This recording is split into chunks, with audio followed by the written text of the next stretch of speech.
Hello, everybody. Welcome back to episode 79 of the Snapshot. I'm Brendan Patrick, joined always by Marvel Snap Phenom Cam S. Cam, your week in Marvel Snap, sir, with the most played card ever in Marvel Snap.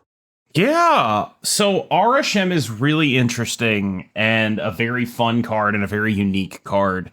And a card that has developed a lot of polarizing impact, right? And I think it's hard for a card that, 80% of people are playing to not be polarizing, because you're either losing to it or winning with it. And that is sort of by definition going to polarize you. A lot of people like to pretend, and I'm one of those people. I'm aware of this bias, but it still happens to me despite my awareness, because awareness is not a cure for this. A lot of people like to pretend that their opinions on the metagame are different from whether or not they're winning or losing. And I think that the release of this card, Arishem, has really demonstrated that a lot less is dependent on that than people think. Or a lot more is dependent on winning and losing than people think. The people I've seen who are most vocal about Arishem being bad are people who are losing to him. What about the Arishem takes a skill out of Marvel Snap take? What do you think about that one? A bit ridiculous, honestly. It's just sort of a, on its face, kind of a ridiculous take. Because I gotta tell you, when I play against Arishem, the thing I'm losing to is not the randomly generated cards. The thing I'm losing to is the cards they put in their deck to beat the thing that I'm doing, which is almost always Darkhawk or whatever, right? like people talk about it like, oh my god, you have to counter, what if they generate the perfect counter? It's like, okay, well, you only see it when they generate the perfect counter. You don't see it when they die because their hand is like Baron Mordo and Misty Knight. Like you don't see those games. That's a pretty good hand, You don't see those games bro. where you snap them and they're just sitting there looking at 4 generated cards and they're like, guess I lose, right? Like, I do think the deck is very strong, but I think like a specific effect like that is going to be visible only when it's good. Right. And there are other cards in Marvel Snap like that. Agent Coulson, right? Like, how many times have you been like, they got the perfect thing off of Agent Coulson. Come on.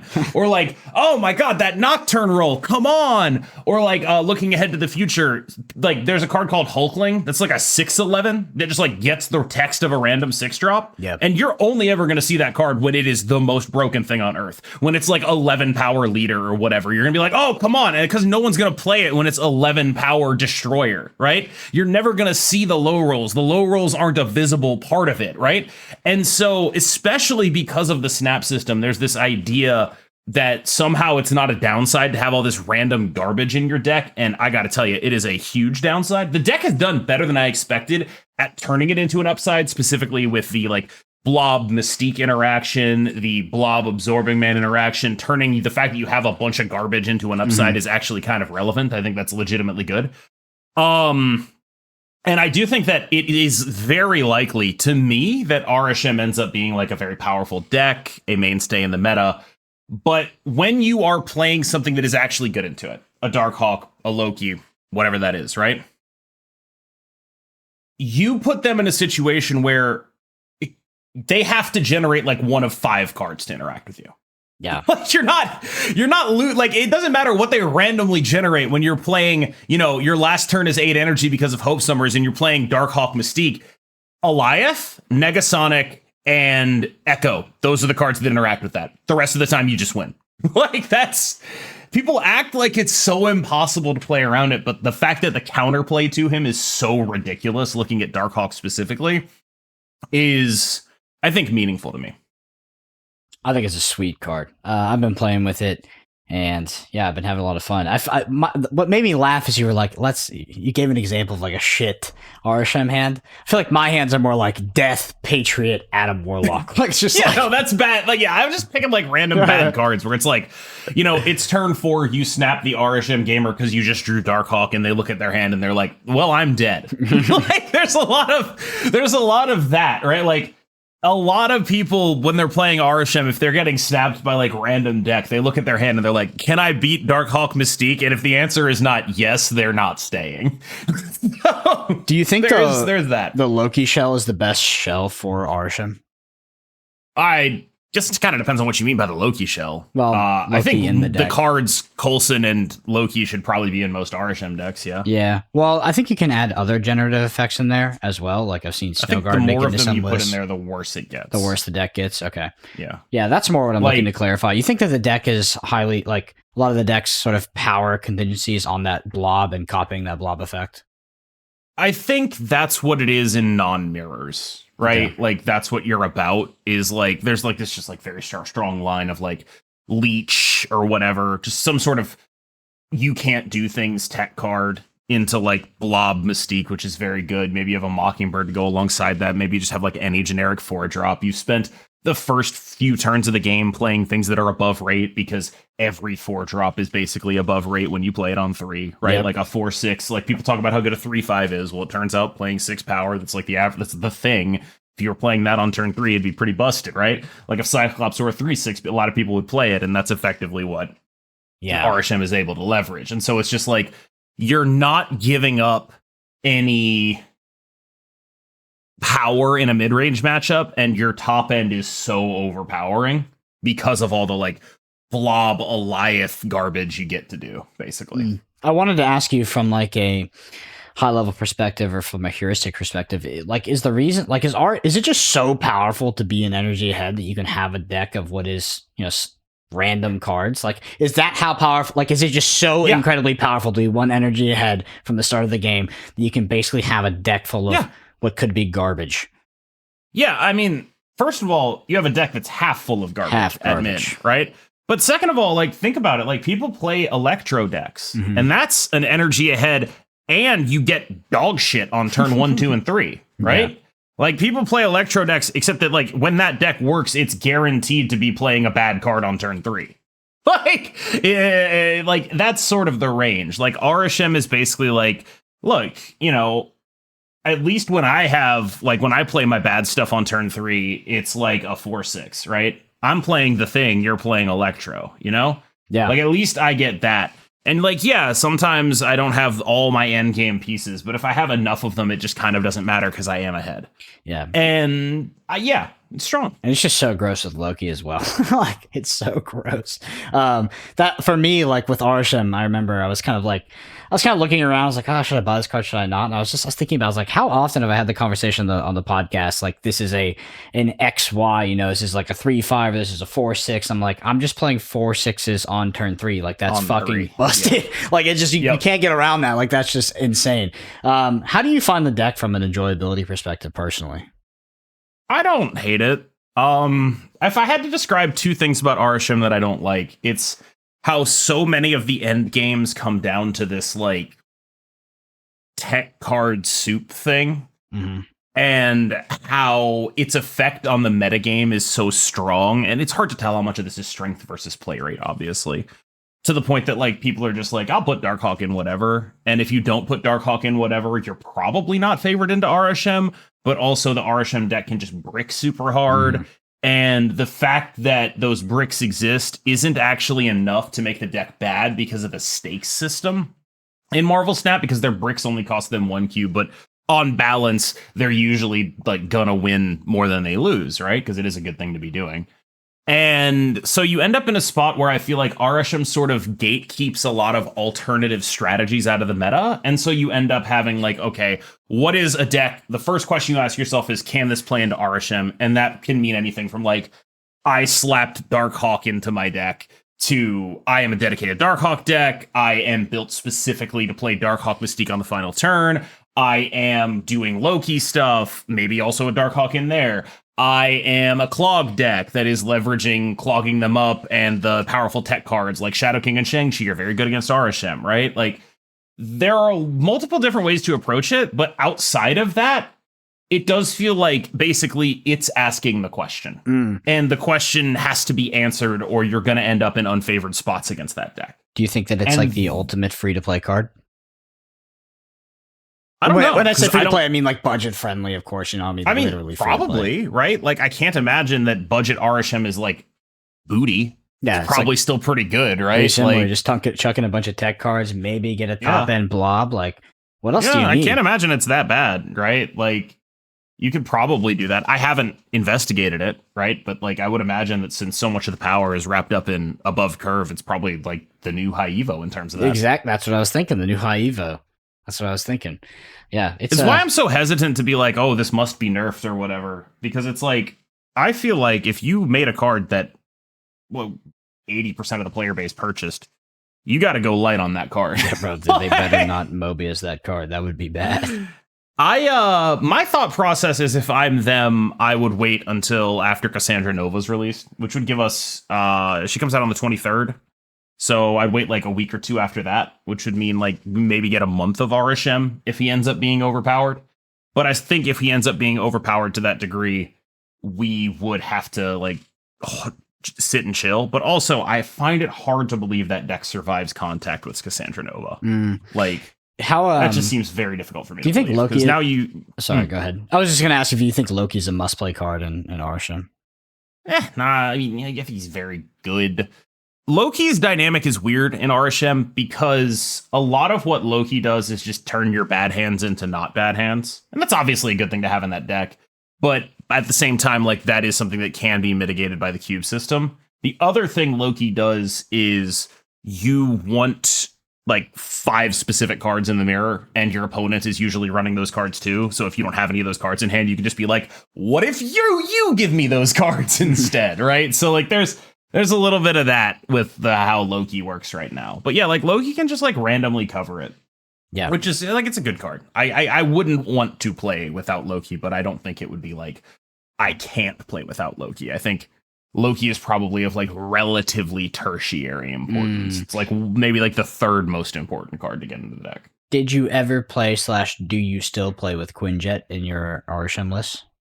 No and no. Okay. And for context, for anybody listening who doesn't know what Cassandra Nova does, it's a 3/1, says on reveal, steal 1 power from each card in your opponent's deck. Feels like that's kind of a... Yeah. It was, card's nuts. They're on purpose. Record. Yeah. They're on purpose. Like, that card is like, whoa. Can you imagine the world that we could live in with like, hey, check it out. Turn 3 Cassandra Nova, turn 4 Absorbing Man, turn 5 Darkhawk, turn 6 Mystique. Like, how do you do anything about that? I have no idea how you do anything about that, because right now the counterplay is all built around this pillar that is Darkhawk.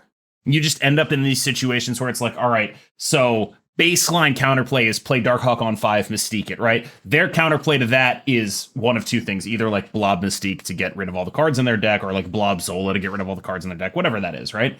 Or blow up the Darkhawk, right? Those are their real options, right? So then it becomes, okay, now we need to play Darkhawk and Mystique on the final turn of the game. And that can be accomplished with, let's say, Sarah. That can be accomplished with Hope Summers and 2 procs, right? You can get that to happen in a lot of different ways. And then they have tech against that, which is, okay, you are a Darkhawk Mystique final turn kind of game. I'm going to Eliath one of these lanes. You better get it right, because if I hit either one of them, you're losing the game. Mm-hmm. I'm going to Echo one of these lanes. I'm going to Negasonic one of these lanes. Like, so there's like counterplay to the counterplay to the counterplay that is sort of developing as we speak. And for that reason, I do think that, like, I think it's pretty likely Arishem decks are going to be able to figure it out. Mm-hmm. But I don't know how you figure out Cassandra Nova and Darkhawk at the same time. Like, I don't know how you figure out, like, your opponent just played like a 320 and it took a power away from all your cards. And then they played like a 423 and it took another power away from all their cards. Yeah. And they played like a 535 and you're just like, okay. Shit, I can't do anything about this. I mean, like to speak to your point, kind of seems like it would be insane to nerf Arishem anytime before Cassandra Nova comes out. That is sort of where my head is at. Like, I think I would like to see if he can survive first contact with Cassandra Nova before we're like nuke. But that does give us, like, let's assume they agree with me. And I will assume that because I am a genius and they should recognize that. And, you know, obviously, if I think this, it's the right thing to do, right? Strictly correct. But let's assume they agree with me. That gives us till the 23rd is when Cassandra comes out. So we're probably looking at like August 4th, August 5th, whenever that OTA is, the early August one. That would be my thought process for this. Mm-hmm. So that gives us about a month, right? It's a pretty good rate for 6,000 tokens. Give me a month of gameplay right there. A month of being top dog. Hell yeah. Sounds like a good investment right there. Yeah, like I spoke to sort of coming back to the game more and more these past few weeks, and I mean, I'm getting up to the point where it's a bit more comfortable. I got some spotlight cash is in reserve. I'm still broke as fuck on tokens, and surely is going to be a comment next week. It's like, bro, I thought Brendan had 30,000 tokens. Yeah, that was fucking 8 months ago. I'm broke now. Yeah, how about 10% interest on my tokens? Yes, monthly. Check out my affiliate link for Bootycoin in the description. But I'm getting my cards together, and now I can actually play decks that I enjoy, which is nice. And yeah, I'm gonna open a Marvel Snap loan sharking business. Hell yeah, we talked about that. I'm gonna actually do it. I swear. I mean, dude, if it was an available system, there would be an affiliate code in the description. Don't get me wrong. Oh my god, it would be there. All right. For anybody who's been listening to the first 15 minutes of this podcast, you feel disoriented, maybe feel a bit dizzy because so much Marvel Snap's been talked about. Yeah, I got you. Yeah, here we go. We'll go into the Bend and Snap. This is a listener question section. If you want your question read on next week's podcast, use a comment on YouTube. First one is from Patrick. This is my favorite Daniel Cormier slander podcast. You feel like you're a Daniel Cormier slanderer? I don't feel like I slandered DC at all. I'm a big fan of DC. The double champ? Yeah, like if that guy came over to like MMA before he was 30, and B didn't have to have a rivalry with the most juiced up cheater of all time. Like people do not put enough respect on DC's name. Yes. I don't want to go too down this rabbit hole, but how do you feel about, so we're talking about MMA. People are like, who the fuck is Daniel Cormier? How do you feel about John Jones fighting Stipe Miocic instead of Tom Aspinall? It's such dumb. And then Dana is just like, he's just selling it down your throat. And it's just like, come on. Nobody believes that shit. It's so dumb.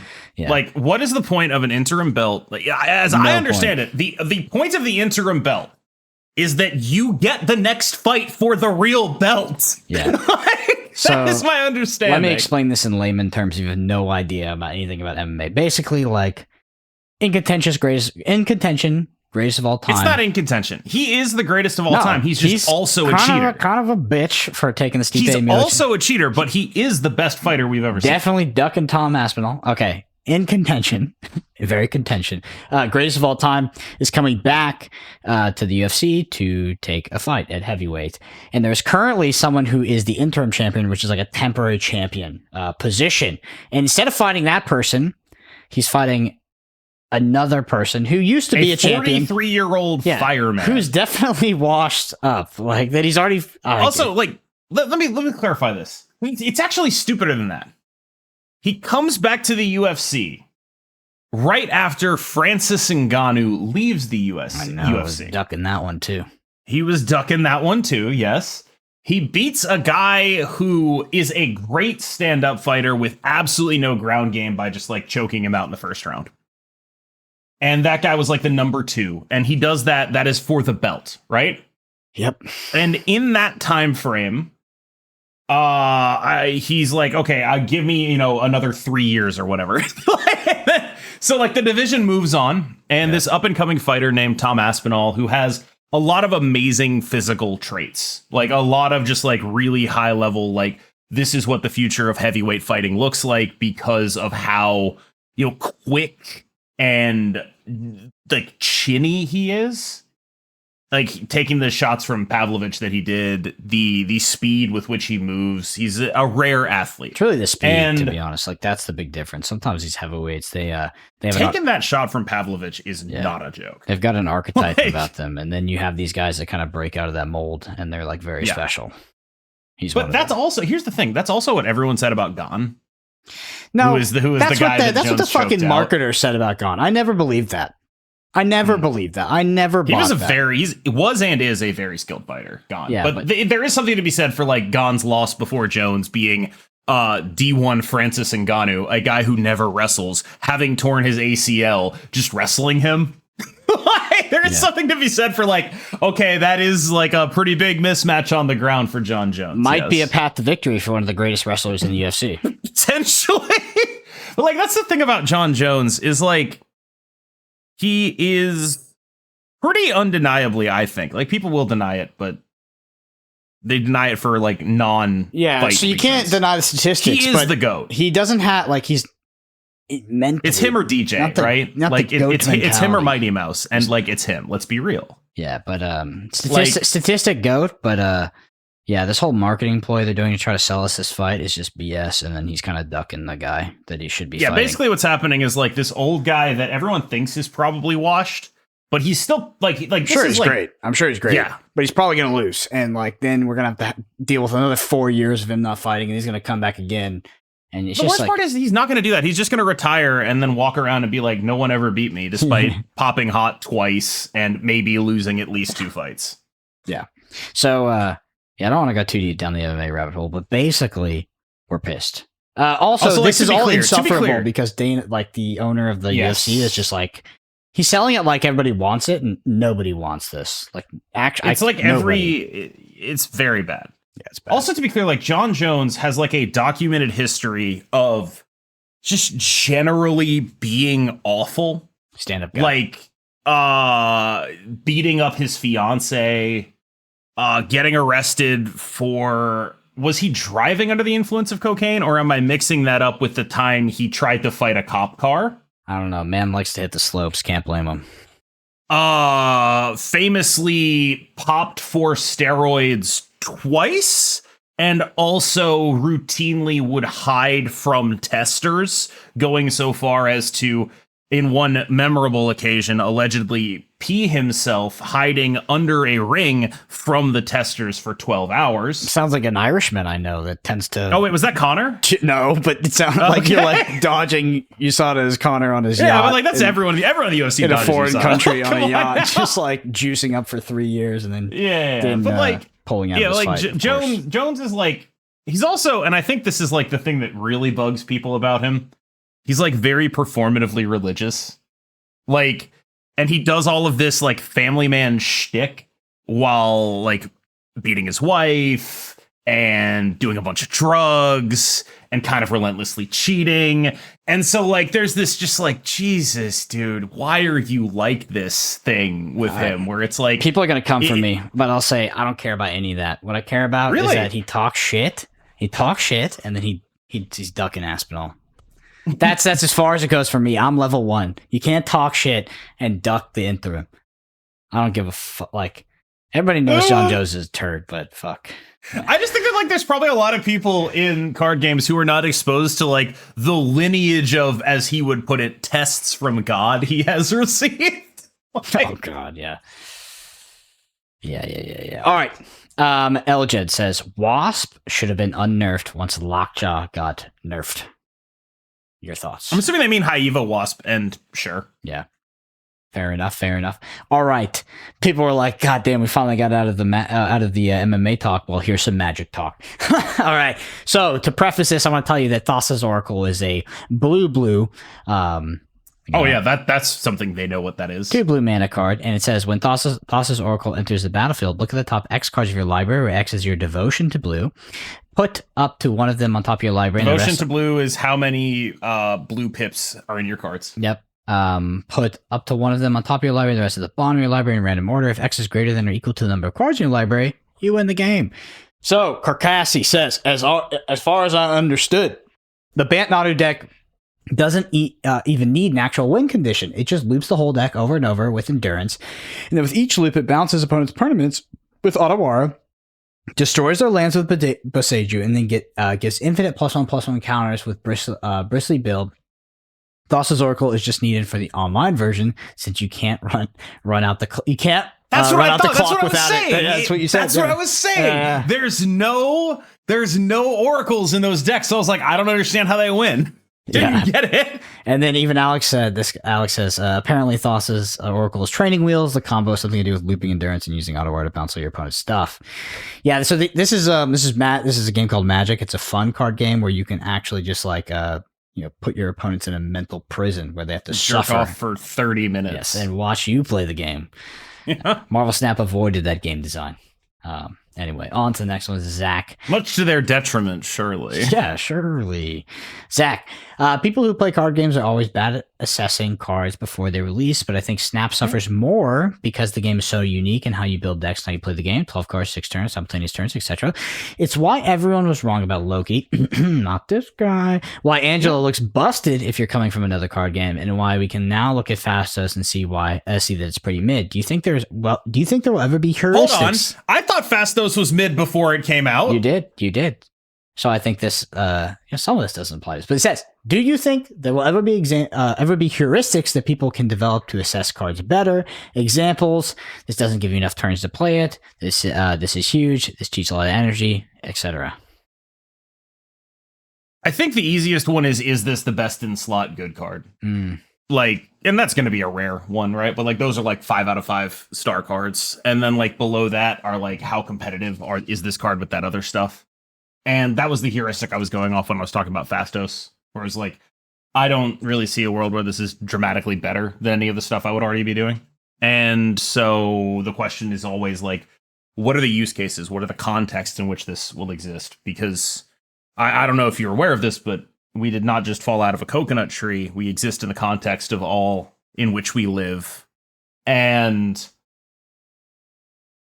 you're wondering where that came from? It's like a very, very, very funny quote from our vice president. It's like that. Like, it's really funny because like she says it and then starts laughing in the middle of it, which is like it's just insanely funny. Wait, can you just hit me from start to end? Just give me the whole thing again. You did not fall out of a coconut tree. This is where she starts laughing. You exist, and she's like really cracking up here, in the context of all in which you live and what came before you. And is that clear, profound or? It's correct. It's absolutely 100% a correct analysis of the world. It just sounds weird because she sounds like she's a little bit drunk, and it's like a wine mom telling you like what I would describe as like, it's not far off of a quote from Karl Marx. Right? Like, it's very funny. Like, hold on, let me see if I can find the Marx quote that it reminds me of. Oh, wine mom. Here it you're is. talking about Vice President Kamala Harris, by the way? Is that the Vice President? Kamala. Yeah. Or Kamala. I actually, because like, it's always hard to, I always feel this pressure as a white guy to try, because like there's multiple ways I can go with this, right? Because I have you can make fun of white guys for either pronouncing it too correctly or too incorrectly, right? So if you take a foreign word and you're a white guy, you have to get it exactly in the middle, because otherwise, like, are you familiar with that SNL sketch where like it's a bunch of white people sitting around and they're talking to a Hispanic friend of theirs? And they like keep putting the accents on stuff when they say like Hispanic words, and the guy's just like, "What are you doing?" And so like you can make fun of it for you can be made fun of for trying too hard and for not trying hard enough, and it's frustrating because I don't know which one to do ever. I'm okay with getting ones wrong that are related to political figures, but I believe her pronunciation is Kamala Harris. The quote, sir. But yeah, the Marx quote it reminded me of, the tradition of all the dead generations weighs like a nightmare on the brain of the living. Okay, but that makes sense. That's the same quote. It's just for some reason her quote mentions a coconut tree. A little red herring. Like it's the same quote.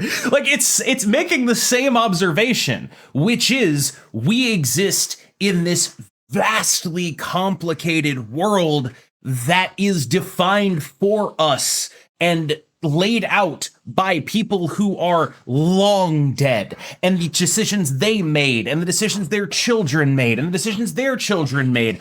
Every single bit of that affects us. All of that is incredibly impactful in how we talk, in how we look at things. Like, why, for example, like just example from right where we're talking about, like I mentioned that Kamala Harris's name was foreign. That's not even like a real thing.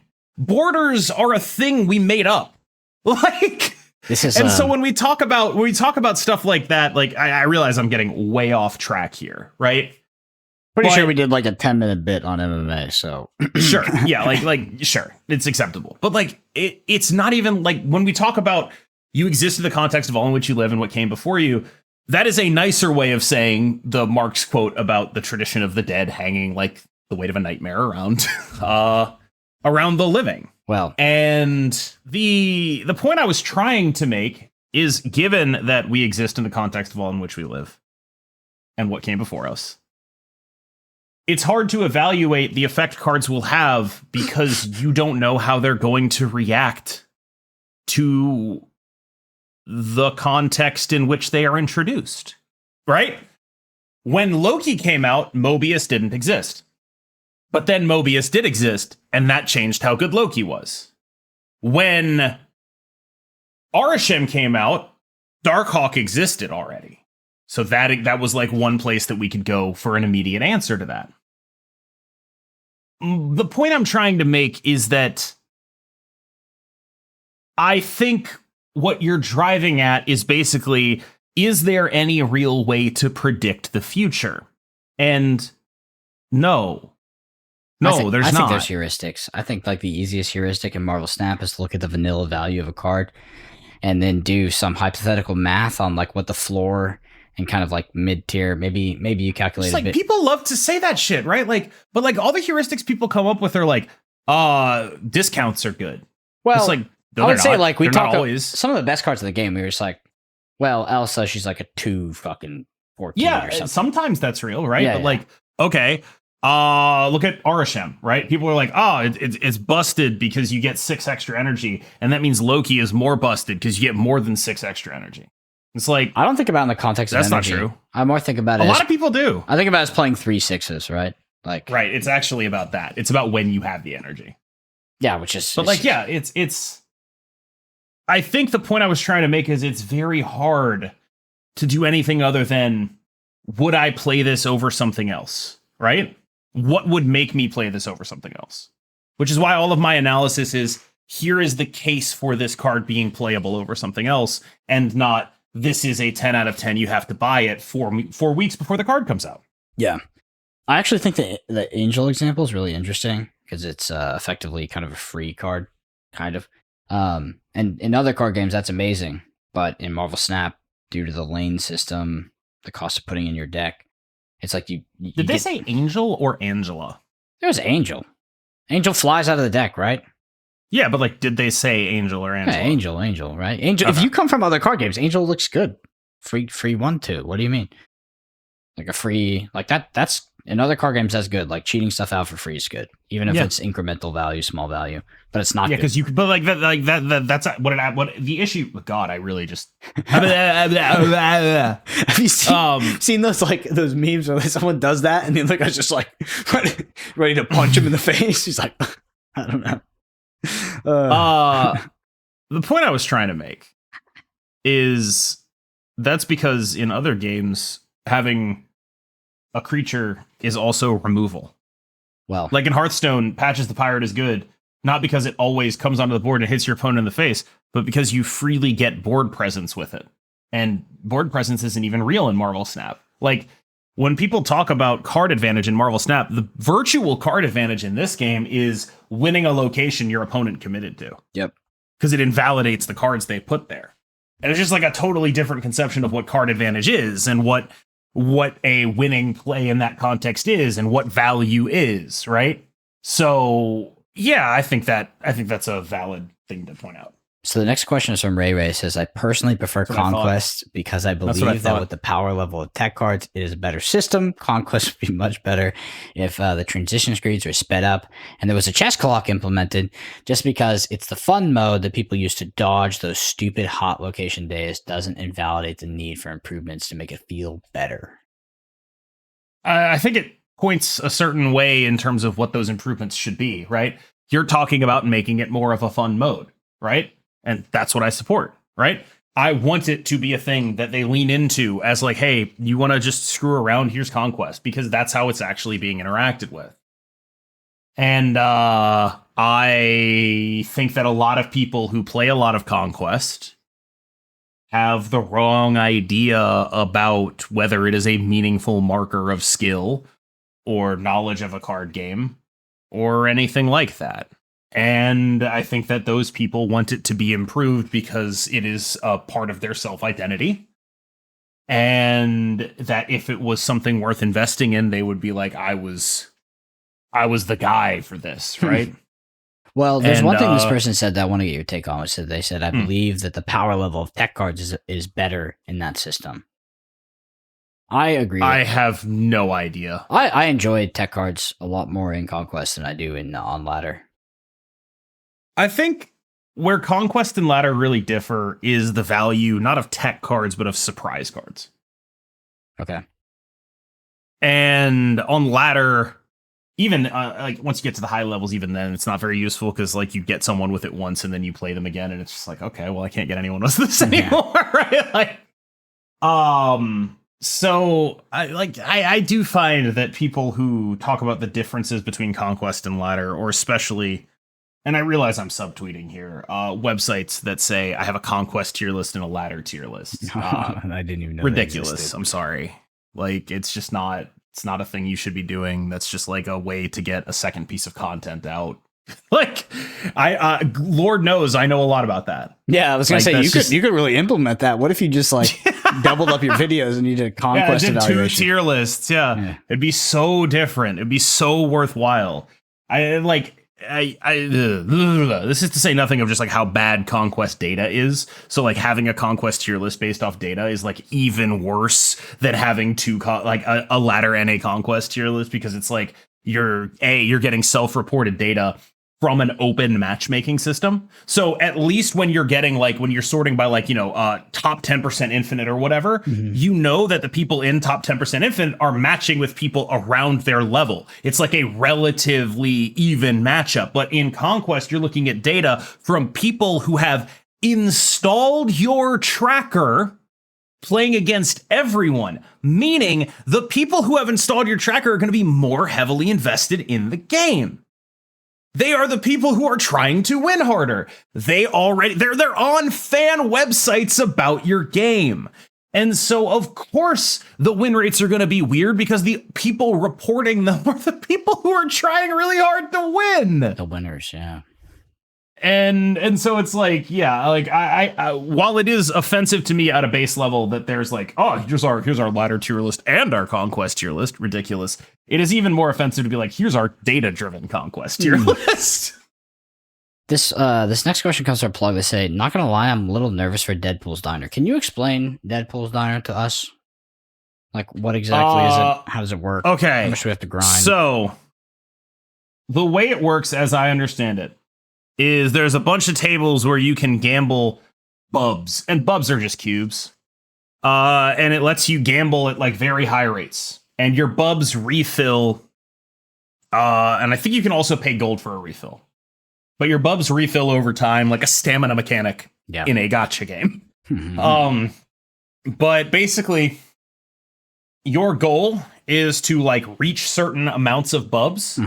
At which point your base amount that refills will increase, and you'll be able to sort of like logarithmically scale up or exponentially scale up and just get to like really high stakes, right? The reward system for it appears to be like a claim at X total amount of bubs ever played, right? Okay. So like I think Cassandra Nova is at 15 million bubs, but her variant is at 500 million bubs. Okay. Yeah, I was wondering about the noobs. Like, what do they do? So my understanding is that she should be fairly easily gettable by just, like, do your stuff. Log on, try to win, hopefully win. When you say gambling at tables, what exactly do you mean? As I understand it, snaps automatically happen on 4, 5, 6 in this mode. Okay. But the starting stakes get higher the more you go up. So like at table 1, you're at like normal cubes or whatever, but they're doubled 4, 5, 6, and you can also snap, right? At table 2, you're starting with the starting stakes of like, I don't know, 50 cubes or whatever, right? At table 3, it's like 100 cubes or whatever. Like your starting stakes are what is being changed. And so it feels to me like it's a game of hitting those base thresholds.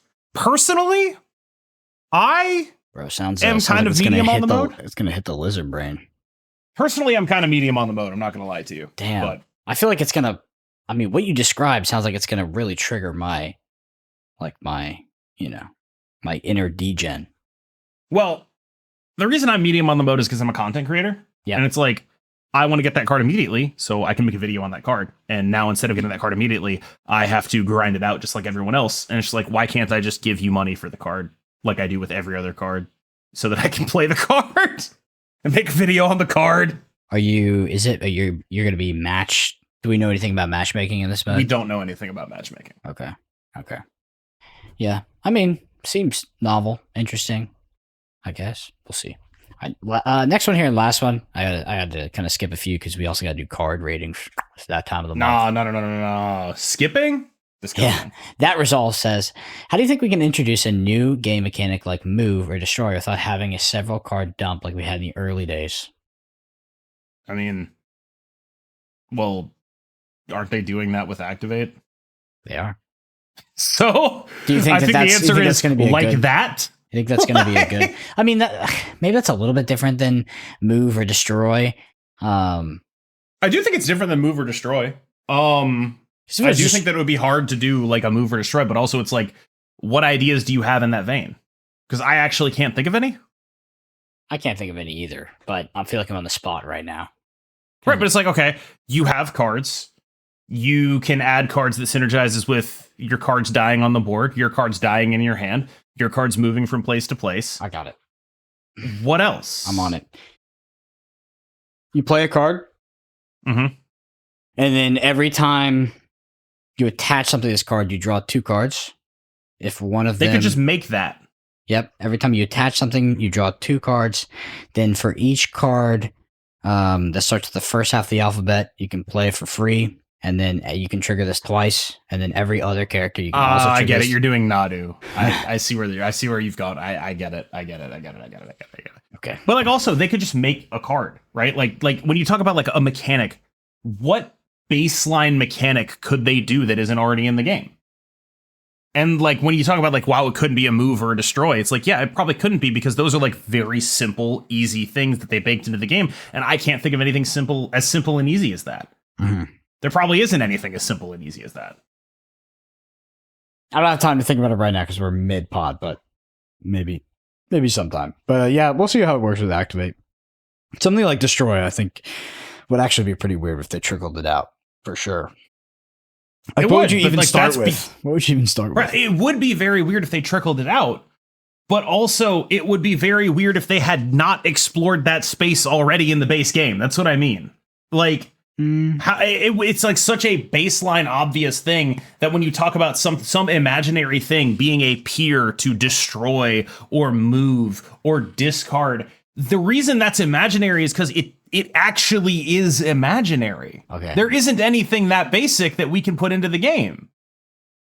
Instead of telling us this is your favorite whatever, tell us about a mechanic that is like an analog of move or destroy. But do it in the format of this is my favorite and then fully hyphenate the explanation of the mechanic and then say podcast. This is yes, do that. All right. Main topic, card evaluations for July. First one is Gwenpool. It's a season pass card. It's 4/6. Says on reveal, pick a random card in your hand 3 times, give it +2 power each time. 4/12 question mark? Yeah. Flat good, just a banger. Like, this is when I look at this card, I'm like, oh, this is the Nocturne of 4-drops. Yeah. Like, she's just going in a bunch of stuff. Yeah, it's just like I think what's crazy is that the vanilla stats are just pretty good. Yep. 4/6 It's like, good. oh, that's a 4/6 that is just also buffing my Mysterio to be maybe Doctor Doom. Oh yeah, I didn't even think about it like that with some multiplicative. All right. Next wait, so yeah, good. So we've come to the That card is conclusion. just straight good. Good card. At minimum 4 out of 5, as high as 5 out of 5. Okay. I think it's likely to hit floor rather than ceiling coming out because of Arishem. But also, if you told me this was just in every Arishem deck, I'd be like, yeah, I can see that. I'd totally see that. Sure. I would like to play this on 3 for sure. Yeah, it'd be great to play this on 3 and turn my bad Arishem cards. And I used to say, like, almost every card in Marvel Snap ends up playable if you add 2 power to it. Boom! Here we go. Reduces cost by 1 and add 2 power to it. It's pretty good. All right, next one is Bob from Hydra. It's a 1/4 after each turn. This moves if a player snapped.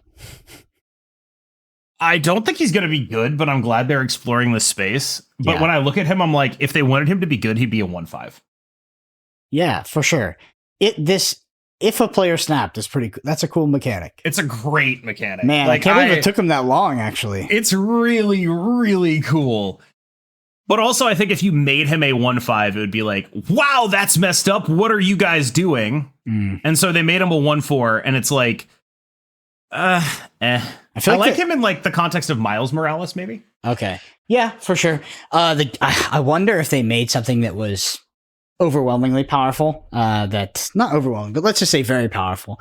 That was interacting with the snap mechanic. If there would be this layer of game theory that people would develop, where it's just like objectively I correct think to snap at some you time. would have to develop that layer of game That's theory really with cool, this though. card, even. That's Like, this is a this card that Okay. I think, this card could have existed 3 months ago. Mhm. But now, post Arishem, in this sort of like post Mockingbird Sasquatch apocalypse kind of world we live in, I don't know if this card can exist anymore. Okay. This is a card that would have been able to exist, but we live in a world where we just went from a deck that was playing multiple Iron Men and a bunch of free giant bodies to a world where a deck is playing multiple blobs and a bunch of leech stuff. And like, this is like the world's fairest, silky smoothest type card. Yeah. And it's just like, we're not in a world where a fair card like that can be a thing anymore. I actually really wish this card was pushed, to be honest. I don't. I do. What if it turns out that minigame sucks? What if it turns out we all hate that minigame? Yeah, OTA, fuck it. That's why we play Marvel Snap. I think that, I think this is probably not going to see much play off the rip here, but cool mechanic. I think any card coming out after Arishem is kind of like, you think it's not going to be bought a lot. well, we got Cassandra Nova, so hopefully we'll change that. I don't know. Arishem. We'll close with Arishem. We'll close with some closing thoughts on Arishem. Next one is Ajax 5/5 ongoing +1 power for each card in play afflicted with negative power. This guy was data mined as a 4/4, and I fell in love with him, and now he's a 5/5, and I think he kind of blows. Okay, why is the 4/4? Give me the use cases of 4/4 use case examples. He's huge. You like clog them up and play a hazmat, and he's like 20 power. 20 power. Okay. Now, granted, a lot of that is coming from your own guys. And you can't Luke Cage your own guys because he'll lose the power. But there is something to be said for this guy. But like at this number, it's like, I feel like he needs Gilgamesh stats. He needs like 5'8", 5'9", because Gilgamesh is rewarding you for doing a thing that is good for you already, playing Blue Marvel, right? This card is rewarding you for doing a thing that is bad for you, but the upside over Gilgamesh is it's more flexible, right? Hazmat is 2 energy. There's more things that reasonably buff your stuff, even though, much like with Gilgamesh, it's only ever going to be used with the one thing that buffs all of your stuff, as opposed to like, any of this like high evo crap, right? Yeah. All of that says to me that this card needs to be bigger numbers, because there's no card I can play that says my opponent's cards can't gain power. But there's a card I can play that says my cards can't lose power. And that takes away like half of this whole deck. And so I feel like what it's doing is trading the pure upside of Blue Marvel for like more flexibility and more fragility. And to me, that just means like this has to have Gilgamesh stats. I don't understand why it doesn't have Gilgamesh stats. 5'5"? 5'5"? That's like half of Gilgamesh stats. All right. I agree with you, by the way. Next one is Copycat 3/5. When you draw this, steal a text from the bottom card of your opponent's deck. So someone did a bit of bro math on this card on Twitter.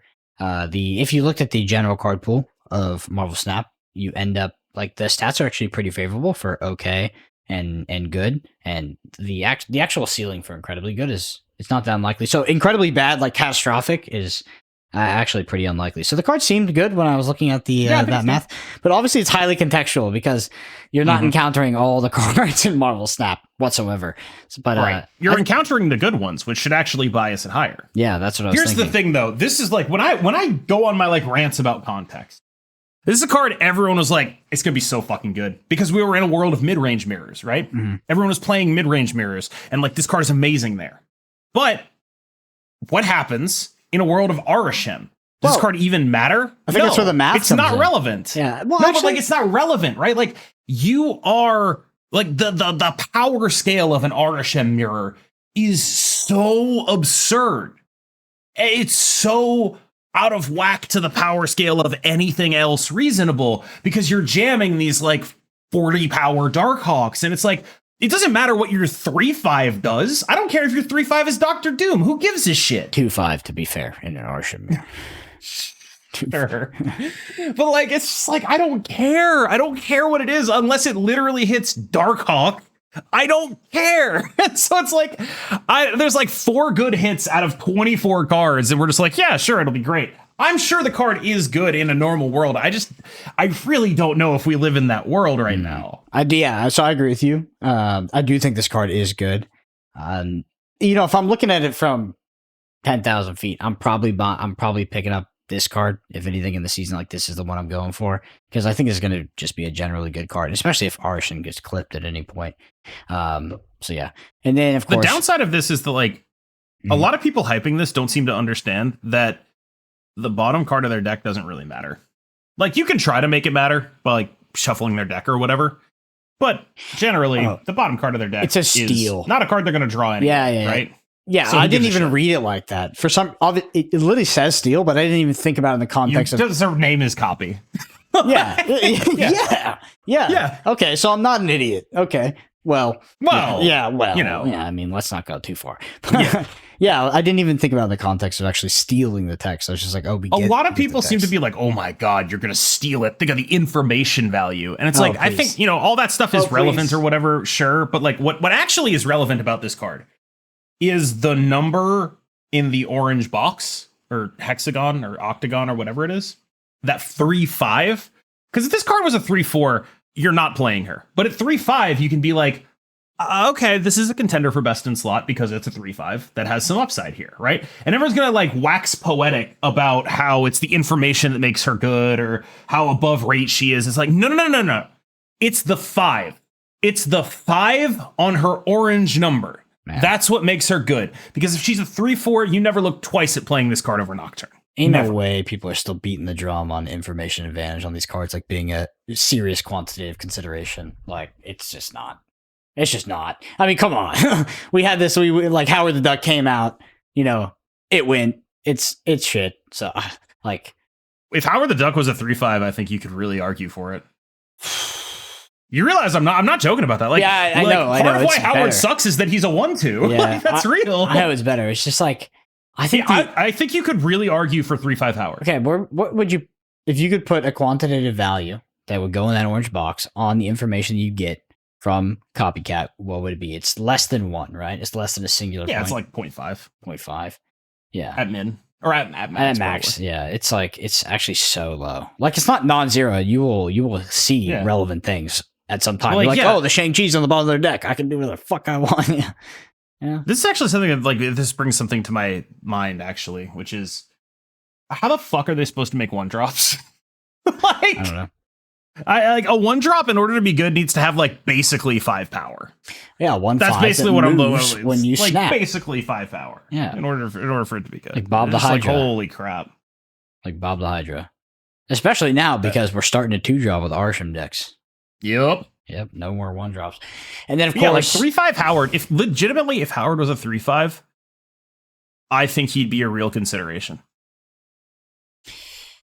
I mean, it's possible. It's possible.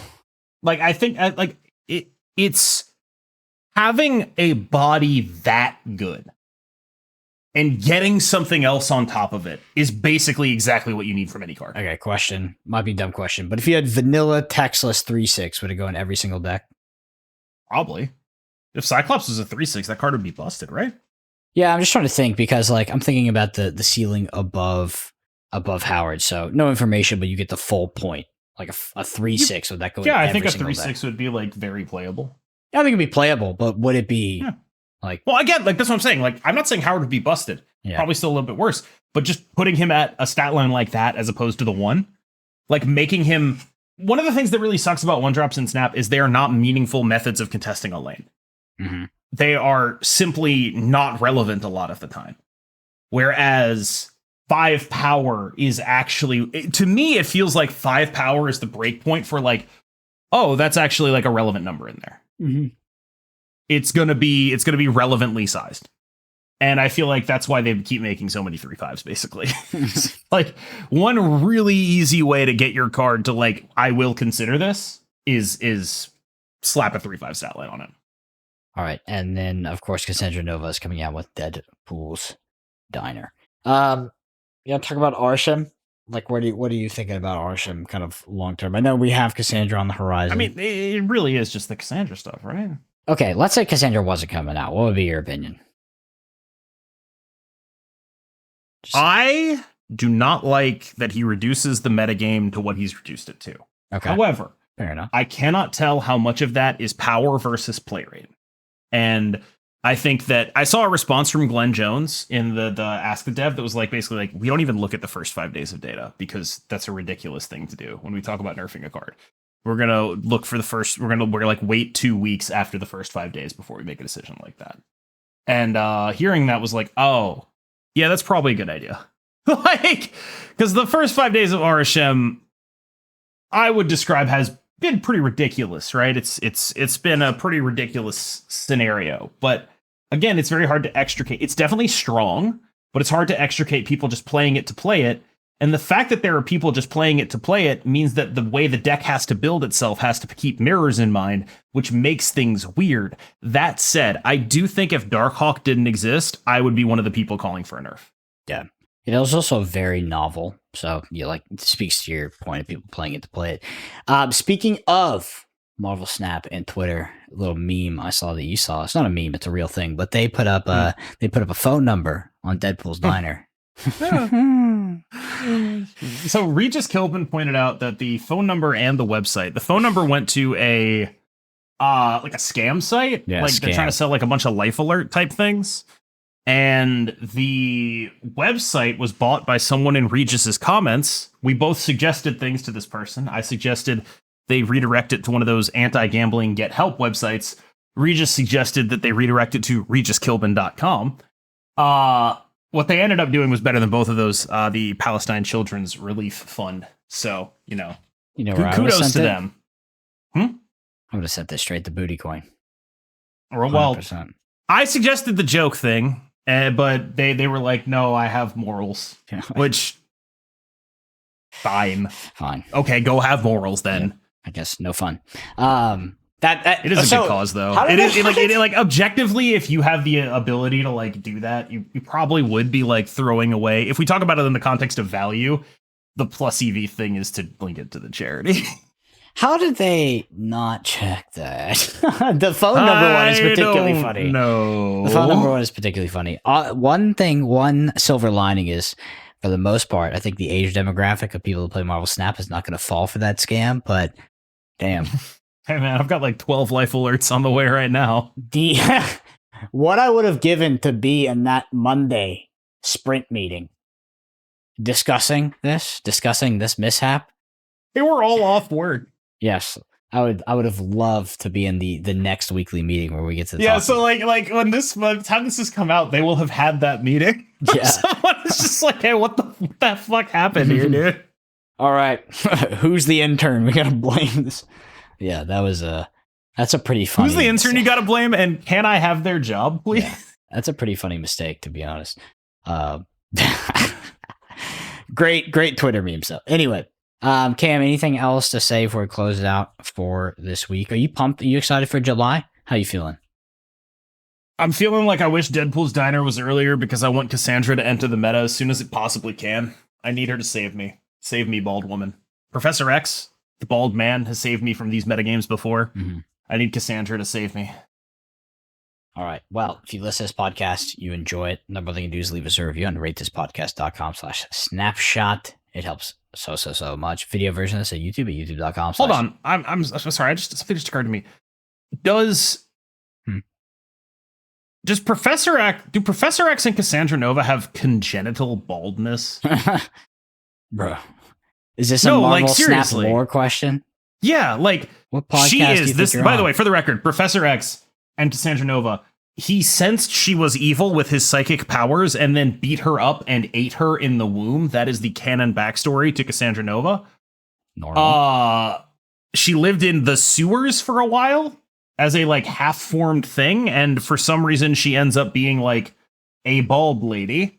I haven't really done a lot of that research, but that's the extent of what I know about Cassandra Nova.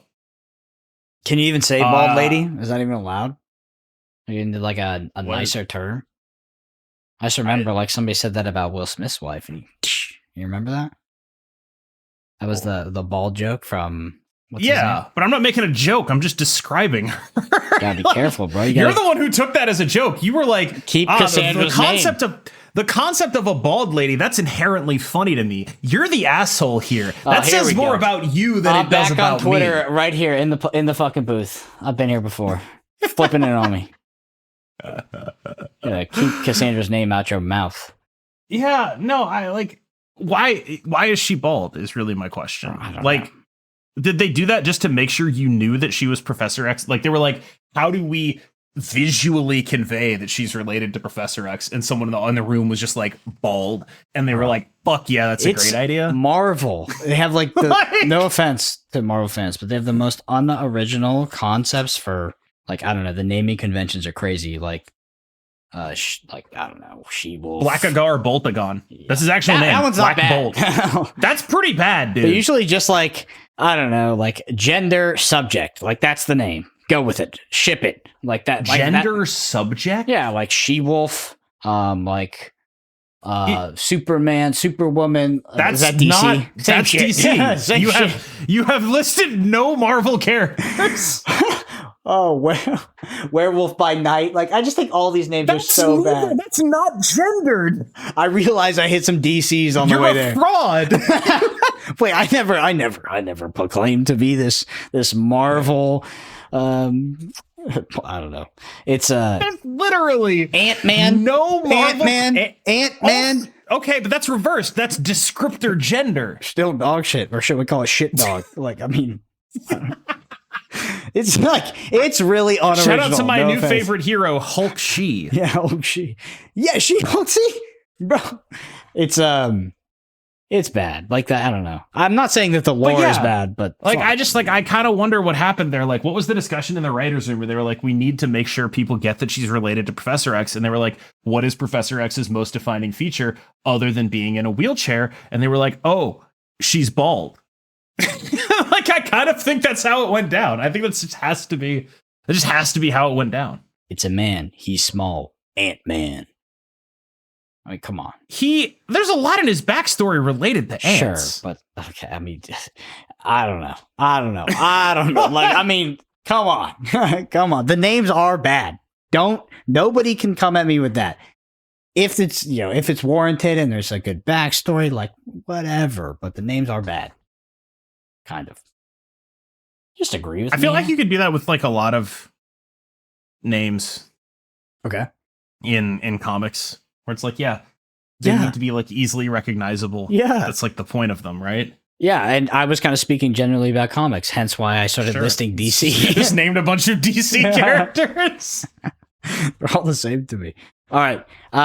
Video version of this on YouTube at youtube.com/@the_snapshot. Hit subscribe. Brent APG, KMSMS on Twitter. KM is streaming in the evening sometimes, not on hot locations. Pretty much. I'm trying to figure out if I'm supposed to stream Monday, Tuesday, or just like long stream Tuesday, climbing back to Infinite, or what. I don't really know. But yeah, that's sort of where my head is at. Any aspirations to like hold top 10 next season, go higher? No.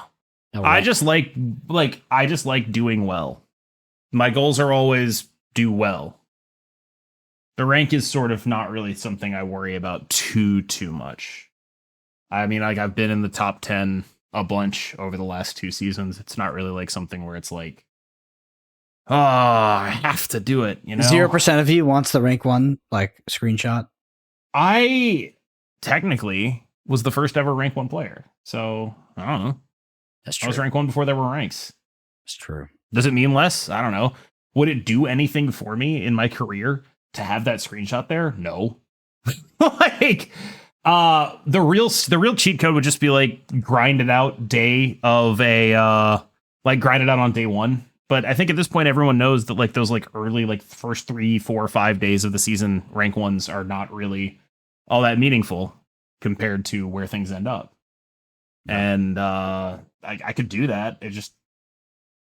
It seems like a lot of effort for a thing even I acknowledge is like kind of fraudulent. So like if I acknowledge that, why would I be like, I have to do it on day one, get my rank 1 screenshot that like in the back of my mind I know it does not mean much. Question. Is Deadpool's Diner, is that the new game mode they've been talking about? Like the new game mode? I don't think so, but I don't know. Why do we keep getting that mixed up? Like, it's not Leagues. It's not Deadpool's Diner. What is it? Like, what's the new game mode? I thought it was like some new game. It's because it might be Deadpool's Diner. I don't know. But like, there's this thing that happens in the Marvel Snap community. And I don't know if this is unique to the Marvel Snap community, but like, I do feel like this community in particular is very prone to like assuming a thing. Mm-hmm. And then making a bunch of videos with that assumption baked in. Mm-hmm. Content. And then telling everyone that that is what's happening. And then when that thing that you made up doesn't happen, you're disappointed. Even though it was never said. And so like there's this thing that happens a lot, I feel like. And I don't really get it. But it does sort of feel like, whether it's due to a disconnect between the way Second Dinner communicates and the way their players want them to communicate, or between what Second Dinner is doing and what their players want them to do, it does feel like there's a dramatically large amount of what in the political world would be called wish casting in Marvel Snap sort of content creation. Well, if you know what the new mode is and you're listening to this, let us know on YouTube. But be sure to put it in the correct, what would you call that? Sentence structure? This is my favorite. Yeah. And then hyphenate everything in the middle. Yeah, we're changing it up. We're no longer going to get angry at you for writing that. We actually won't read comments that are not written in the correct sentence structure. Right. We've placed a spell so that our eyes no longer register comments. Actually, you're just getting muted on the channel if you write it in any of it. Imagine someone who listened to 35 minutes of this podcast, heard me ask them to do that, and then didn't finish the podcast to hear you tell them they were going to be banned. Everybody's banned. Anyway, thank you all so much for listening. Ban every commenter. You know what? That's what's funny is on YouTube actually gives you the power to literally shadow ban. Like you can ban people in the sense that you mute them. Nobody else can see them. You can't see them, but they can still write comments. Put them in their little screaming box. Yeah, that is. I think it's the best feature on. I think it is honestly the best like block feature on any social media platform. Mute. Yeah.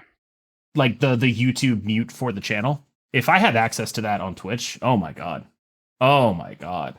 Yeah. I'm actually pretty happy with people saying and like whatever they want to say as long as I don't have to listen to it. Like you get everybody, like, I just like do whatever you want. I don't care. I just don't want to see it. Yeah. Anyway, thank you all so much for listening. We'll see you next week.